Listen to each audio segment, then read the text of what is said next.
And so I invite you to close your eyes and just tune in to your body right now. Your physical, corporeal body. This beautiful vessel that you have shares a partnership with Gaia. And so no matter where you are right now, in this moment, there is a deep connection to the energy of the earth known as Gaia. So let's spend time now just appreciating Gaia. Gratitude for the resources that we share with her, for the gifts that Gaia gives to us. Our very survival and existence is possible because of Gaia. And so let us have an infinity loop of love as we receive and give the gifts of love to and from each other. Thank you, Gaia. Thank you, Gaia, for being here. Thank you, Gaia, for loving us.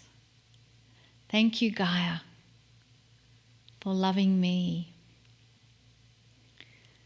And we now say thank you, Kryon, for coming to our planet, bringing messages of love from the other side.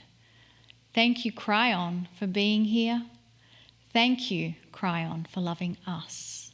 Thank you, Kryon, for the message we receive today.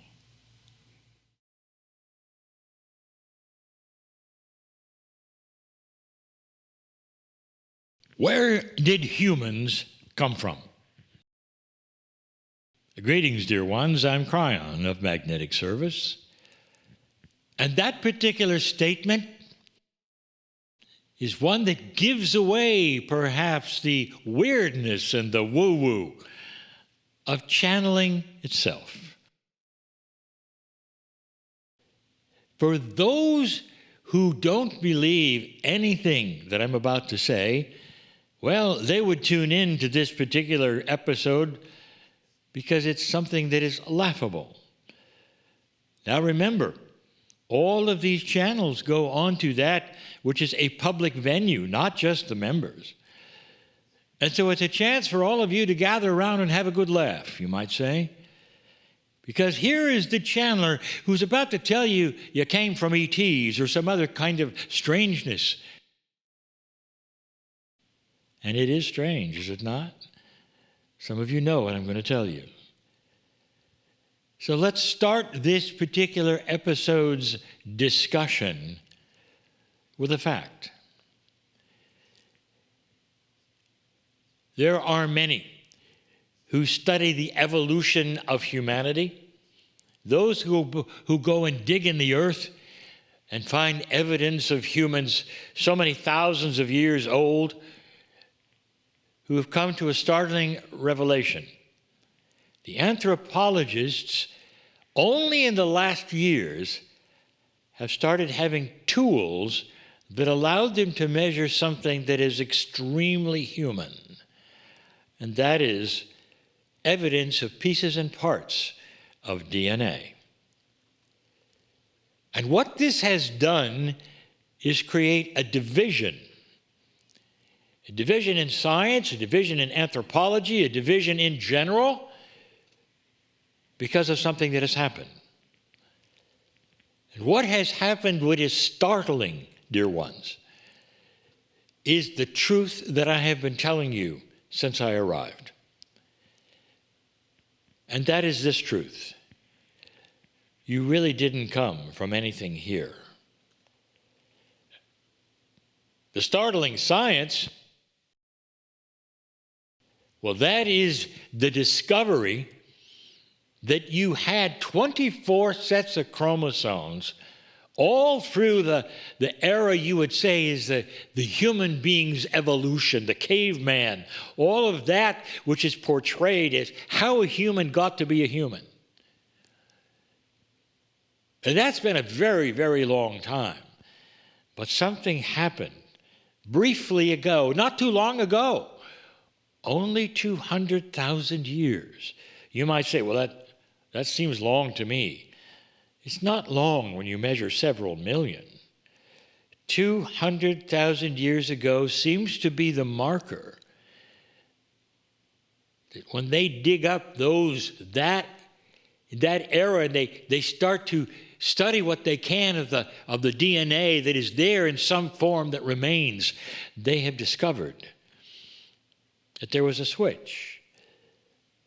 From the human that you were told was a caveman to 24 sets of chromosomes, suddenly to 23. And you know that you have 23 sets of chromosomes. That's the human being of today. It is not the human being of yesterday. So something took place. And that something is what we speak of. Now, scientists are not going to tell you what happened because they don't know. They only know that something did. And the something that has caused the division is this, that it does not follow the same formula or sameness or protocol of standard evolution. First of all, it seemed to have happened all at once, not over thousands of years. Gradually, we lost 2 sets of chromosomes. That's not what happened. The 24th pair was there in 3D to examine and look at until it changed to 23. Almost instantly in the history spectrum. Not only did it change to 23, but dear ones, since you can measure the attributes of 24 and 23 and look at them side by side, you find out that it was not something that would normally have happened in an evolution type of a way. Evolution has systems that push and pull it to change that which is needed, whether it's environmental or whether it's for survival. These are the kinds of evolutionary changes you see constantly. But this one was different. First of all, it was way too fast. Second of all, it rearranged the pieces and the parts of DNA to be atypical. Do you know what telomeres are?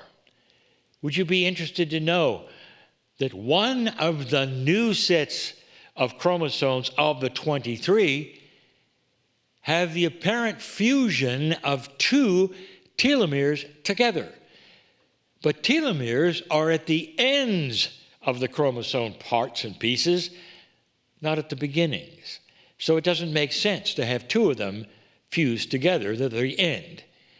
Dear ones, there's all manner of conflicting things that would say to you, if you were not a science major, for instance, and you didn't say you weren't taught things to have to happen in a certain way, if you came from somewhere else and you took a look at this, you'd say, well, obviously, there had to be intervention.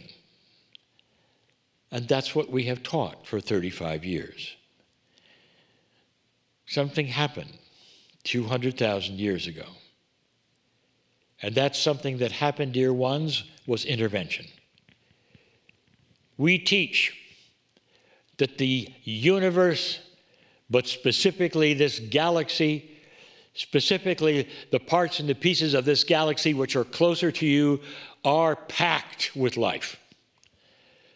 And we have taught you over and over that this life is far, far older than yours.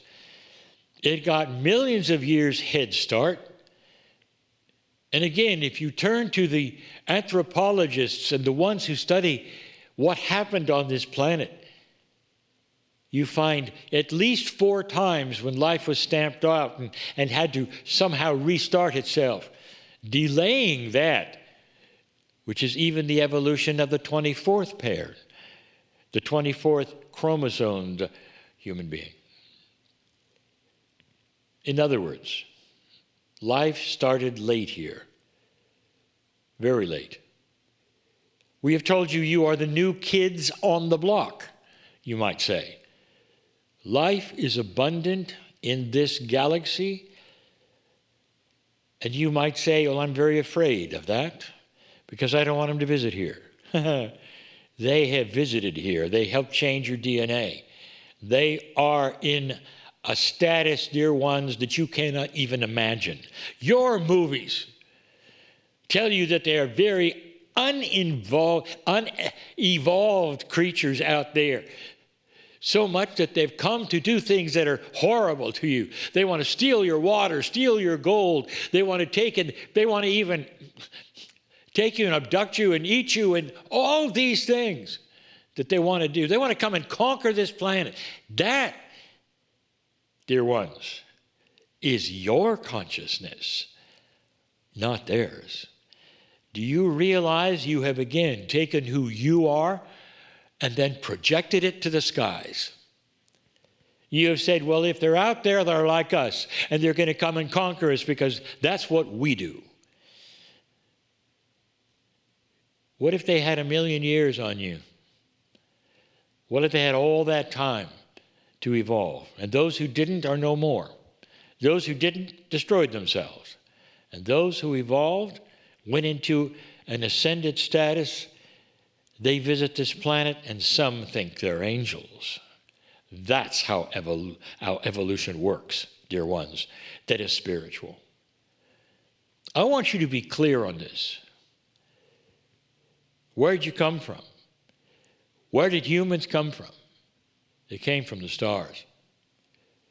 That intervention gave you pieces and parts of them in your DNA. And that gave you the opportunity 200,000 years ago, a free will, a Garden of Eden kind of creation story, you might say, that started the whole idea that maybe, just maybe, you are part of the plan of Spirit of God. Inside you, there might be something which we refer to as the higher self, the Merkaba, the crystalline body. All of those terms that an angel might use when describing you. Where'd you come from? It wasn't here. To some, it remains laughable. And I will say to you, talk to me in a few years.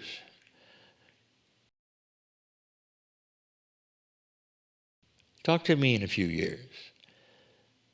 When they will come and show themselves and give the story, a beautiful story, one of the most beautiful stories ever told about who you really are and what is possible on this planet. I'm Kryon, in love with humanity.